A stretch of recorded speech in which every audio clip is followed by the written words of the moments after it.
Hello everyone, welcome to Sikkhon. In this tutorial, we'll be creating this animation using After Effects. Let's get started.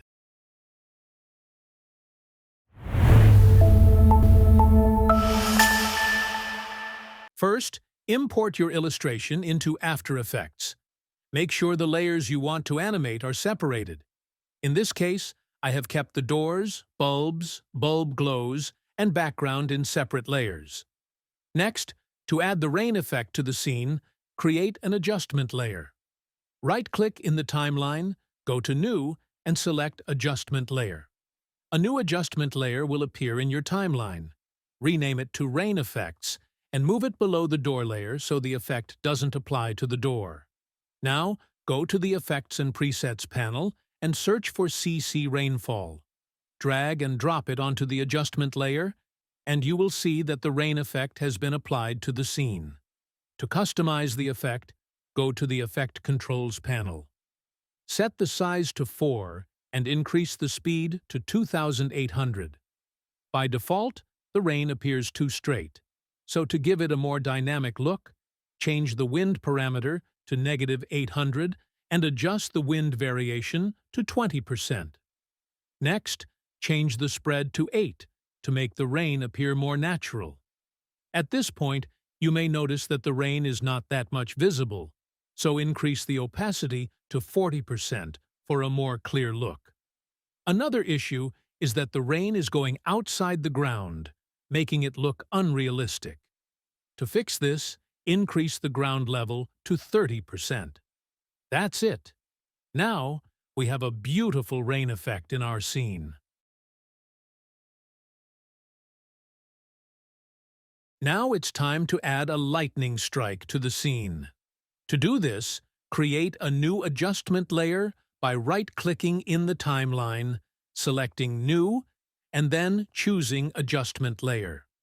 Rename this layer to Lightning Strike and move it below the door layer so the effect doesn't apply to the door.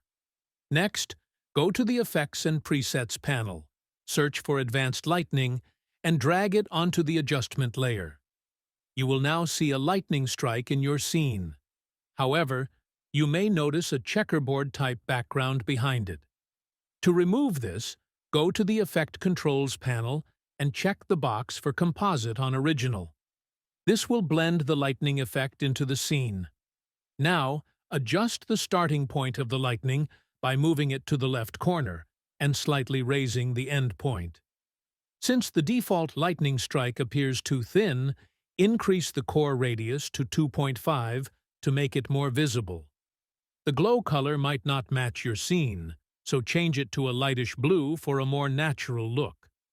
If the lightning strike appears too faint, adjust the glow radius and opacity to 35 to enhance visibility.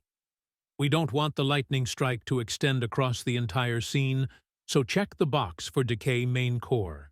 This will allow you to control the lightning's length using the decay property. Set it to 0.15, which should work well. To add more complexity to the strike, go to the Expert settings and change the complexity to 5. By default, the lightning strike isn't animated.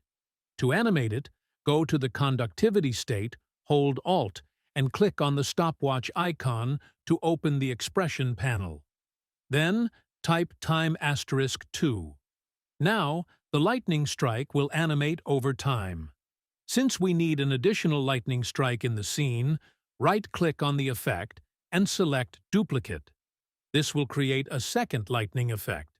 Adjust the start and end points as needed to position the new strike differently.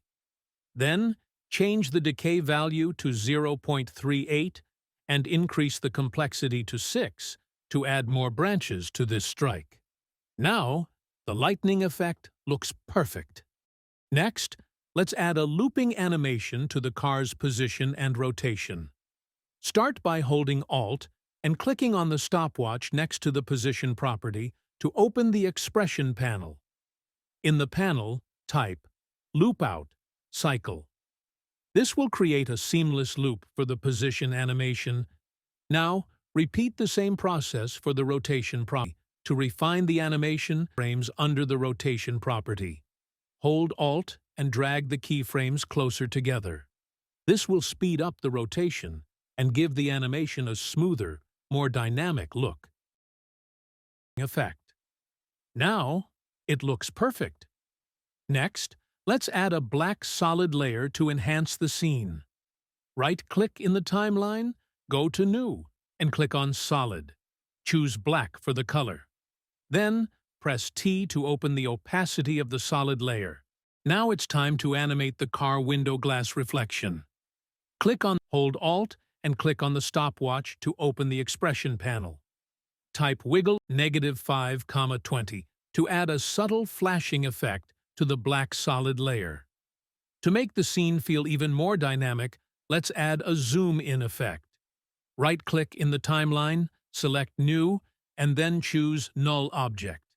Next, select all the layers and parent them to the null layer. Press S on your keyboard to open the Scale property, and add a keyframe at the beginning of the timeline. Then, press Shift+P to open the Position property and add a keyframe there as well. Go to about 10 seconds into the timeline and add another keyframe for both Scale and Position. Adjust the Scale and Position to create a zoom effect for a more cinematic look. And that's it! You've now created an awesome cinematic scene by following some simple steps. That's all for today's tutorial. If you enjoyed this video, don't forget to like and comment below. And if you don't want to miss more tutorial like this, make sure to subscribe this channel and hit the bell icon. Also visit Sikkhon.com to explore a variety of free and paid courses. Thank you for watching.